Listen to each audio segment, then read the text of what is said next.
pertemuan 4 itu cuma ada satu tugas, diberikan suatu relasi, simbolnya ini adalah suatu relasi tegak lurus.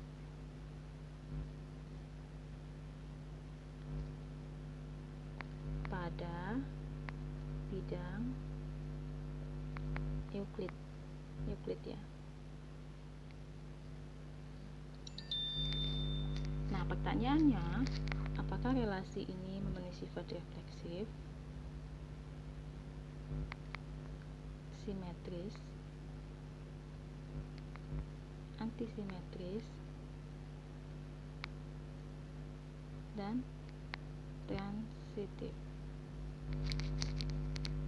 Dia tidak sebutkan garisnya apa saja, dia bilang pokoknya relasi tegak lurus pada bidang Euclid. Berarti di bidang Euclid ini itu ada banyak sekali garis. Nah, yang masuk ke dalam relasi ini adalah garis-garis yang tegak lurus saja. Jadi hanya pasangan yang tegak lurus saja yang masuk ke dalam relasi ini. Jadi semua garis di dalam bidang koordinat kartesius itu masuk ke dalam anggota himpunannya, dan yang berelasi itu adalah yang tegak lurus. Pertama, kita akan cek apakah relasinya refleksif.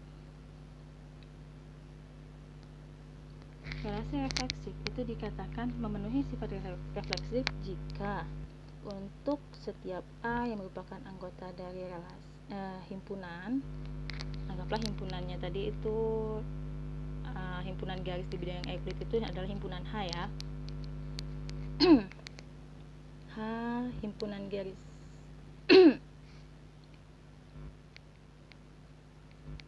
pada bidang Euclid. Relasi R-nya ini. Nah, untuk setiap A yang merupakan anggota dari H, maka A, A itu adalah anggota dari relasi, atau dengan kata lain A berelasi dengan A berelasi dengan dirinya sendiri, atau A tegak lurus A berarti.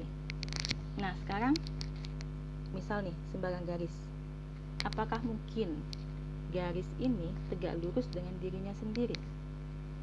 Satu garis dikatakan tegak lurus jika perpotongan kedua garis tersebut, jadi dua buah garis dikatakan tegak lurus kalau perpotongan kedua garis tadi pada suatu titik akan membentuk sudut siku-siku.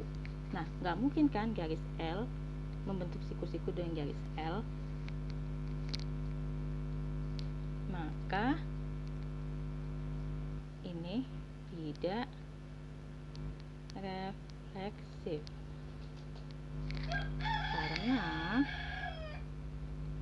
tidak ada garis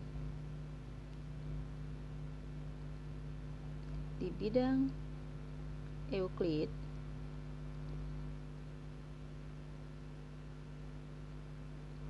yang tegak lurus dengan dirinya sendiri.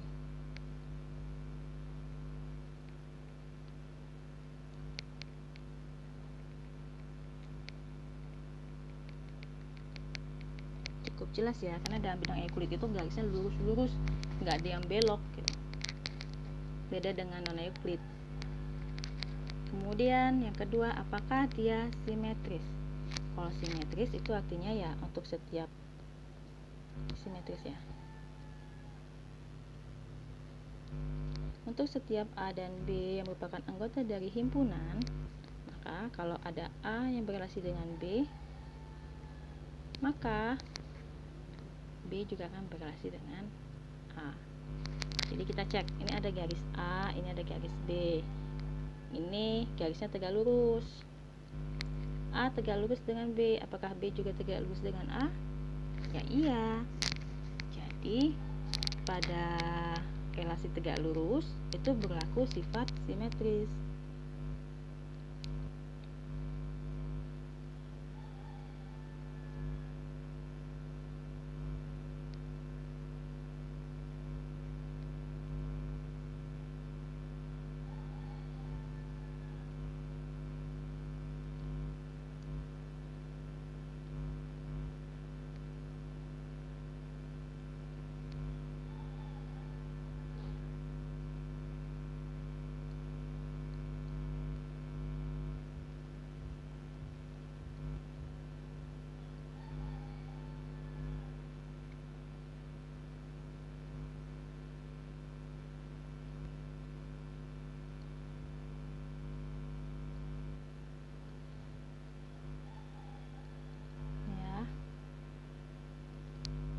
Jadi kalau A tegak lurus dengan B, berarti A dipotong B bentuk siku-siku, nah B dipotong A juga bentuk siku-siku, jadi dia berlaku sifat simetris.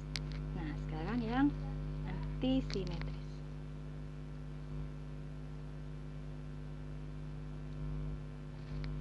Kalau ada A yang berelasi dengan B, maka satu lagi nih, A berelasi dengan B dan A itu tidak sama dengan B, maka B tidak akan berelasi dengan A. Nah ini jelas tidak, karena kalau seandainya A tegak lurus dengan B, justru kalau A nya sama dengan B, dia nggak akan tegak lurus ya. Nah itu nggak, ini B nya akan tetap berelasi dengan A, maka antisimetris dia tidak. Yang C, transitif.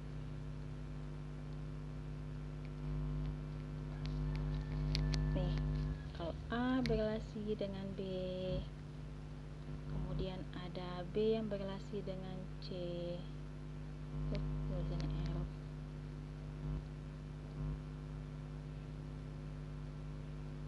Maka A akan berelasi juga dengan C.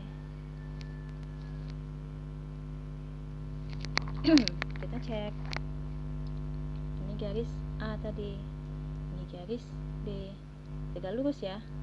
Kemudian ada satu garis lagi, garis C yang tegak lurus juga dengan B. Bagaimana kondisi A dengan C? Apakah saling tegak lurus? Jawabannya adalah tidak. A justru sejajar dengan C, karena di dalam hubungan dua garis,